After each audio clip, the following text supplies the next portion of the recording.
Bienvenue à toi dans cette nouvelle vidéo. Dans cette vidéo, on va regarder comment j'ai fait 7 animations. L'animation un peu dans le style opener, science-fiction, etc. Cette animation, en vrai, c'est une de mes préférées que j'ai fait dernièrement. Il y a pas mal de travail, une caméra 3D, lumière 3D, etc. Beaucoup de textures. Elle fait partie d'un petit challenge que je m'étais lancé et que j'ai posté aussi ici en short. Une animation par jour pendant 30 jours. Et franchement, celle-ci, en termes de résultats, de travail, etc., c'est une de mes préférées, les 30. Donc je me suis dit pourquoi pas faire le breakdown un peu plus long de cette animation. On regarde ça tout de suite, du coup, c'est parti. Ok, première étape, du coup, le background. Donc comme d'habitude, j'ai mis un solide. Sur ce solide, j'ai mélangé deux textures, du coup, pour donner cet effet un petit peu de mur vieux qui s'effrite un petit peu. Comme je savais que j'allais déplacer ma caméra dans ma scène un petit peu de droite à gauche et que j'allais avoir besoin du même fond tout le long de l'animation, j'ai utilisé un effet ici qui s'appelle CC Reptile. Et en fait, cet effet, il permet de copier le calque sur lequel il est appliqué dans les différentes directions. Donc ici, j'ai besoin de le copier à droite et j'ai besoin de le copier en bas. Et c'est ça qui va me permettre du coup d'avoir le même fond sur toute ma composition, même si ma caméra bouge un petit peu hors des limites de celle-ci, du format HD. Ensuite, je suis venu faire deux petits Polaroids comme ça que je vais poser dans ma scène après. Donc ça, à la base, c'est juste une photo comme ça que j'ai trouvé sur Envato. Pour lui donner cet effet noir et blanc, je rajoute un effet teinte saturation et je viens complètement désaturer mon image. J'ai baissé aussi un petit peu la luminosité. Par-dessus cette photo, pour lui rajouter un petit peu un effet vieilli, j'ai rajouté une vignette. Par-dessus cette photo, j'ai rajouté une texture que j'ai trackmatée, donc c'est-à-dire qu'elle est visible que dans les limites de ma photo. Et derrière, j'ai rajouté un cadre que j'ai trouvé sur Texture Labs, un cadre Polaroid comme ça, dans lequel j'ai simplement placé ma photo. Ensuite, pour la soucoupe volante, là du coup, donc pareil, je suis venu récupérer juste une image sur internet. J'ai utilisé un effet teinte pour la blender un petit peu mieux dans la photo qui est elle en noir et blanc.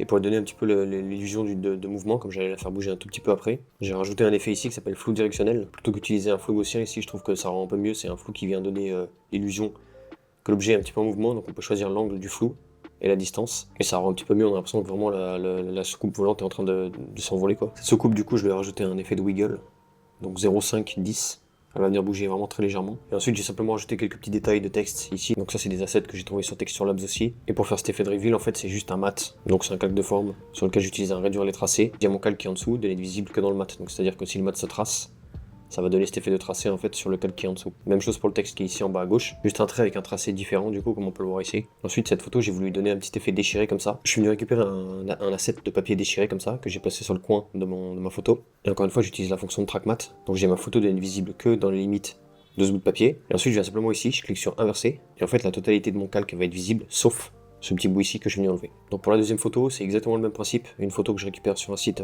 sur Envato aussi. Un effet teinte de saturation dessus. Pareil, je viens la désaturer et baisser pas mal la luminosité. J'ai rajouté de nouveau la même texture que j'ai déplacée un petit peu pour que ça pas éviter que ça fasse trop copier-coller. Et ensuite, j'ai juste rajouté des petits éléments comme ça de décor qui me faisaient un peu penser voilà, à science-fiction, alien, etc. Et mon alien ici qui vient se déplacer dans ma scène. Donc là, c'est une vidéo que j'ai générée de nouveau sur Envato. Je demande un alien qui marche. Je l'ai rotoscopé pour regarder que mon alien. Et ensuite, je suis simplement venu le placer comme ça dans ma photo pour donner cet effet de glow un petit peu autour de son corps qui change de couleur. J'ai fait clic droit sur mon calque, style de calque. J'ai rajouté une luminescence externe sur laquelle j'ai mis 3 keyframes, donc 3 couleurs différentes, bleu, rouge et un petit peu plus violet. Et ensuite j'ai mis une expression, donc toujours sur ce paramètre de couleur. Loop out ping-pong, donc ça veut dire qu'en fait il va faire un ping-pong entre les différentes valeurs ici. Donc j'ai juste besoin de mettre les keyframes une fois et ensuite il fait l'animation à ma place. Pour donner cet effet de dispersion un petit peu glitché là, j'ai fait une map comme ça de bruit fractal, donc c'est un calque solide sur lequel on vient rajouter un effet bruit fractal. Donc je l'ai paramétré un petit peu comme ça pour avoir des blocs un peu plus long que large, augmenter le contraste pour qu'on voit vraiment bien la différence entre les valeurs de noir et de blanc. J'utilise une expression sur son paramètre d'évolution, donc je alt-clique ici sur le petit chronomètre évolution, et j'utilise une expression de postérisation temporelle, donc 6 fps, time x 1000, et ensuite quand je reviens dans ma compo ici, j'utilise l'effet dispersion sur mon alien, mon calque de référence, j'ai dit de prendre du coup ma map fractale, et c'est ça qui va lui donner cet effet un petit peu de glitch, il prend les valeurs de noir et de blanc en fait du calque qui est au-dessus, et c'est ça qui fait que son corps se déplace un petit peu comme ça selon les carrés noir et blanc qui se déplacent en fait au-dessus. Ensuite j'ai designé un petit poster vite fait comme ça que je suis venu mettre dans la première scène, donc ça de nouveau voilà, pas mal de textures qu'on voit dessus, il faut que ça fasse un truc vraiment un petit peu vieux, un petit peu très usé, etc.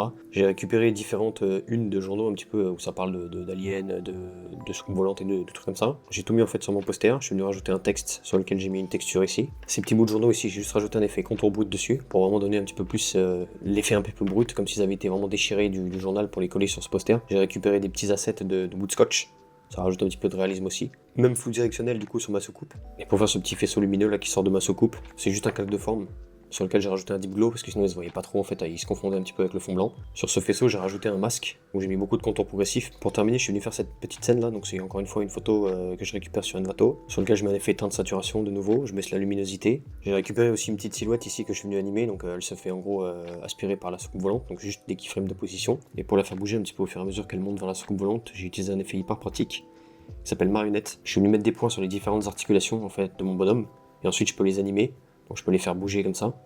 Donc j'ai animé un petit peu ses bras et ses jambes au moment où il se fait aspirer par la soucoupe là. Le faisceau ici de nouveau c'est un calque de forme. J'ai juste rajouté un petit détail, donc j'ai rajouté des petites particules de poussière qu'on voit ici là. Et un overlay de fumée. L'overlay de fumée il est là, il est sur toute la scène. Une petite particule de poussière, je les ai trackmatées à mon faisceau en fait, donc ça veut dire qu'elles sont visibles que dedans. C'est pour vraiment donner l'impression que voilà, le faisceau est en train d'aspirer le gars. Et on voit qu'il y a de la poussière dans l'air comme ça rajoute un peu de réalisme. Sur ma silhouette, je suis juste venu rajouter avec des solides que j'ai masqués, un côté un peu ombre et un côté un petit peu lumière. De nouveau pour rajouter un peu de réalisme, pour vraiment le faire se fondre un petit peu plus dans le faisceau là qui est en train de l'aspirer. Et ensuite c'est une simple animation de texte, donc j'ai kifferé le paramètre ici qui s'appelle valeur d'approche. Pour trouver ça, je suis venu ici dans mon texte, dans mes animateurs de texte. Ici, j'ai cliqué sur approche et mon texte va s'écarter un petit peu comme ça au fur et à mesure qu'on arrive sur la scène. J'ai keyframé tous mes éléments à un nul qui va faire office de caméra et j'ai juste keyframé un petit zoom in, donc avec 2 keyframes d'échelle. Et c'est comme ça que j'ai fait cette dernière scène du coup. Ensuite, je suis venu rajouter une caméra 3D, j'ai disposé tous mes éléments dans l'espace 3D. J'ai animé un mouvement de caméra comme ça, j'ai rajouté quelques textures, quelques éléments ici que j'ai mis un petit peu dans le background à droite à gauche. Et ensuite, ma caméra bouge comme ça. Et pour faire la transition sur la dernière scène, plutôt que de bouger la caméra de nouveau, j'ai utilisé un track matte, donc il vient reveal ma dernière scène en fait, qui est en dessous. Cette caméra, je vais ajouter un wiggle, donc 5.2, une valeur assez faible, mais ça va donner un petit peu cet effet de suspense, un petit peu de tension qu'on peut retrouver souvent dans les trailers un petit peu science-fiction, horreur, etc. Sur mon poster, j'ai juste rajouté un petit effet qui s'appelle CC Page Turn. Donc je suis venu sélectionner un petit peu le pli que je voulais donner à ma feuille. Et ensuite, avec une expression, j'ai keyframe ici sa fold position. Donc de nouveau une expression de wiggle. Ça rajoute un petit peu de réalisme aussi, comme si la feuille était collée sur le mur et qu'elle flotte un petit peu. Et ensuite, j'ai rajouté quelques effets. Donc j'ai rajouté un effet de flou que j'ai pas mis en 3D. Donc c'est simplement pour flouter un petit peu les coins de l'image. J'ai rajouté du grain. J'ai rajouté une petite aberration chromatique. Donc avec le plugin gratuit qui s'appelle Quick Chromatic Aberration 3. J'ai rajouté de nouveau des petites particules de poussière que je suis venu mettre en 3D. Comme ça, quand ma caméra se déplace, on voit qu'en fait elles sont dans l'espace 3D. Ça fait un petit peu, ça rend la scène de nouveau toujours un petit peu plus réaliste. Et ensuite, là où j'ai expérimenté un petit peu, c'est que je suis venu rajouter une lumière point, lumière ponctuelle. Et comme ça, je peux guider un petit peu le focus de l'image, simplement avec ma lumière. Donc je peux la déplacer un petit peu sur les différents éléments, les éléments centraux, etc. Et c'est comme ça que du coup, on se retrouve avec une animation comme ça, un opener un peu style science-fiction, série Netflix, etc. Beaucoup de taf de mise en place, mais une fois que tous les effets sont mis et que notre caméra se déplace sur les différentes scènes, franchement, le résultat est plutôt pas mal. Et voilà, c'est comme ça qu'on se retrouve du coup avec cette animation un petit peu style opening, science-fiction, etc. Comme je l'ai dit au début, cette animation, c'est vraiment une de mes préférées de la série 30 que j'ai postée ici sur YouTube Shorts. Pour ceux qui sont intéressés pour récupérer le projet, le lien sera comme d'habitude dans la description. Je vous mettrai le lien aussi dans la description d'un pack premium que j'ai créé suite à cette série de 30 projets. Dans ce pack premium, vous retrouvez du coup les 30 projets de la série. J'ai pris aussi 5 projets iconiques, 5 de mes préférés, notamment celui-là. Et je les ai breakdown vraiment en détail, ça fait 2h30 de contenu additionnel. Tout ça dans le pack que je vous mettrai dans le lien en description. Si cette vidéo vous a plu, n'hésitez pas à la liker, vous pouvez aussi laisser un petit commentaire, n'hésitez pas à me donner votre avis aussi, ce que vous avez pensé de l'animation, ce que vous aimeriez voir un peu plus sur cette chaîne. En attendant la prochaine vidéo, je vous dis à bientôt.